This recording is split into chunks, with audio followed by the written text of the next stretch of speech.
एक कंपनी है BLS international, listed company है, पासपोर्ट वीजा से रिलेटेड सर्विसेज प्रोवाइड करती है। एंड अगर हम इस कंपनी का पिछले 5 सालों का या फिर 10 सालों का चार्ट देखें तो इस कंपनी ने अपने इन्वेस्टर्स को, अपने शेयर होल्डर्स को कभी भी निराश नहीं किया है। इस कंपनी ने अपने शेयर होल्डर्स को कंटिन्यूसली पॉजिटिव रिटर्न्स दिए हैं एंड अच्छे रिटर्न्स बनाकर दिए हैं। अब इस कंपनी की एक सब्सिडरी कंपनी है, काफी यूनिक कंपनी है एंड वो कंपनी अपना आईपीओ लेकर आ रही है।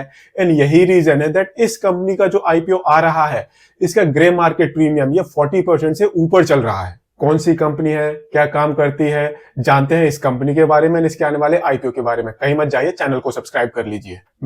कंपनी का नाम है VLS ई सर्विसेज लिमिटेड। काफी नई कंपनी है, 2016 से इस बिजनेस में है एंड ये कंपनी काफी डिफरेंट डिजिटल सर्विसेज प्रोवाइड करती है, काफी बेसिक सर्विसेज प्रोवाइड करती है। जैसे कि ये कंपनी बैंकों के बिहाफ पर अकाउंट्स ओपन करती है, FDs करवाती है, सेविंग अकाउंट में भी पैसे डिपॉजिट कर लेती है।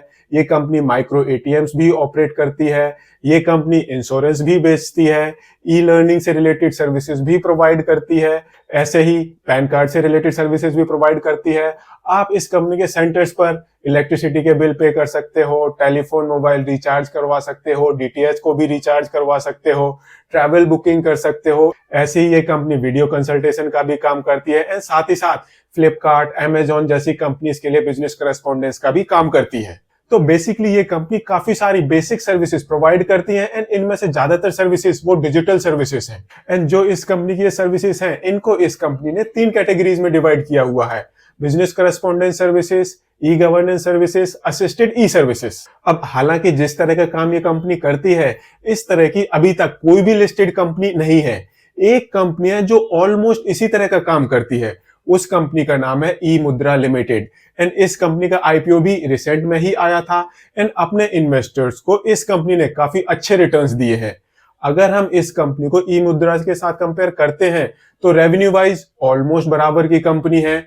ऐसे ही जो इस कंपनी के मार्जिन्स हैं, फिर चाहे वो इबिटा मार्जिन्स हो, नेट मार्जिन्स हो, वो कहीं ना कहीं ई मुद्रा के बराबर ही है। तो देयर आर चांसेस दैट जो इस कंपनी का आईपीओ है उसको बम्पर सब्सक्रिप्शन मिलेगा, उसके बाद भी अच्छी लिस्टिंग होगी एंड पूरे चांसेस हैं दैट लिस्टिंग के बाद भी जो इस कंपनी का शेयर है वो अपने इन्वेस्टर्स को अच्छे खासे रिटर्न्स देगा। नाउ अब जैसा कि मैंने पहले ही बोला था दैट ये कंपनी काफी छोटी कंपनी है एंड इस कंपनी को ग्रो करने के लिए काफी सारे एक्सपेंडिचर करना है, जिसके लिए कंपनी को पैसे चाहिए एंड उसके लिए ये कंपनी अपना आईपीओ लेकर आ रही है। कंपनी का टोटल आईपीओ साइज है अप्रोक्सीमेटली 311 करोड़ रुपीस का एंड ये सारा का सारा फ्रेश इशू कंपोनेंट है। इस आईपीओ के थ्रू जो भी पैसे ये कंपनी रेस करेगी, उन सारे पैसों का एक प्रोडक्टिव यूज होगा, कंपनी की रेवेन्यू जनरेटिंग कैपेसिटीज को बढ़ाने के लिए यूज होगा। 30 जनवरी को आईपीओ ओपन होगा, 1 Feb को आईपीओ क्लोज हो जाएगा एंड 6 Feb को इस कंपनी की बोथ BSE एंड NSE में लिस्टिंग होगी। 129 रुपीज से 135 रुपीज का प्राइस बैंड है, 108 शेयर का लॉट साइज है एंड इस हिसाब से जो आपकी मिनिमम इन्वेस्टमेंट होगी वो होगी 15,580 रुपीज की। एंड जो ये कंपनी अपना आईपीओ लेकर आ रही है, ये ऑलमोस्ट ई मुद्रा की वैल्यूएशन के आसपास लेकर आ रही है। इस कंपनी का जो पी वैल्यूएशन है वो पोस्ट आईपीओ के हिसाब से अगर हम देखें तो वो 60 के आसपास का आ रहा है, 60 टाइम्स के आसपास का आ रहा है। एंड जो ई मुद्रा है वो 65 के आसपास के पी पर ट्रेड कर रहा है आज की डेट में। अभी तक हमने इस कंपनी के बारे में जाना, कंपनी का एक आईपीओ स्ट्रक्चर देखा। इस तरह की कोई भी लिस्टेड कंपनी मार्केट में अवेलेबल नहीं है, बट इस कंपनी ने ई मुद्रा को अपना कॉम्पिटिटर रिकॉग्नाइज किया है, तो हमने इस कंपनी को ई मुद्रा के साथ भी कंपेयर किया। अब देखते हैं दैट इस कंपनी के फाइनेंशियल्स वो इस कंपनी के बारे में क्या बताते हैं। अब जैसा कि मैंने पहले ही बोला था दैट ये कंपनी काफी छोटी कंपनी है, इस वजह से अगर हम इस कंपनी का एसेट बेस देखें तो काफी छोटा एसेट बेस है, बट वहां पर एक बहुत अच्छी ग्रोथ देखने को मिल रही है। ऐसे ही जो इस कंपनी की रेवेन्यू है वहां पर भी एक जबरदस्त ग्रोथ देखने को मिल रही है। इस कंपनी का प्रॉफिट भी कंटिन्यूसली बढ़ रहा है एंड जो इस कंपनी के इबिटा मार्जिन्स हैं, नेट मार्जिन्स हैं, वो भी धीरे धीरे कंटिन्यूसली इंप्रूव होते जा रहे हैं एंड ये कंपनी अपने ऑपरेशन से कंटिन्यूसली पॉजिटिव कैश जनरेट करती जा रही है। एंड अगर हम इस कंपनी की बोरोइंग देखें तो ये कंपनी एज ऑफ नाउ एक डेट फ्री कंपनी है। तो बेसिकली ये कंपनी एक ऐसे ग्रुप की कंपनी है जिसने अपने इन्वेस्टर्स को पास्ट में अच्छे खासे रिटर्न्स दिए हैं। काफी छोटी कंपनी है, दैट मीन्स आपको एक ऐसी कंपनी में इन्वेस्ट करने की अपॉर्चुनिटी मिल रही है जिसमें अगर आप इन्वेस्ट करते हैं तो कंपनी के साथ साथ आप भी ग्रो करेंगे।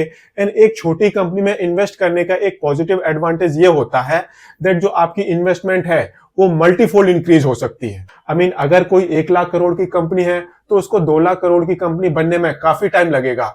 But on the other hand अगर कोई एक 5,000 करोड़ की कंपनी है, उसको 50,000 करोड़ की कंपनी बनने में एज कंपेयर टू पहले वाली कंपनी के इतना टाइम नहीं लगेगा। अगर कंपनी का बिजनेस मॉडल अच्छा हुआ तो इस कंपनी का बिजनेस मॉडल काफी अच्छा है एंड यही रीजन है दैट ये कंपनी अपने ऑपरेशन से पॉजिटिव कैश जनरेट कर रही है।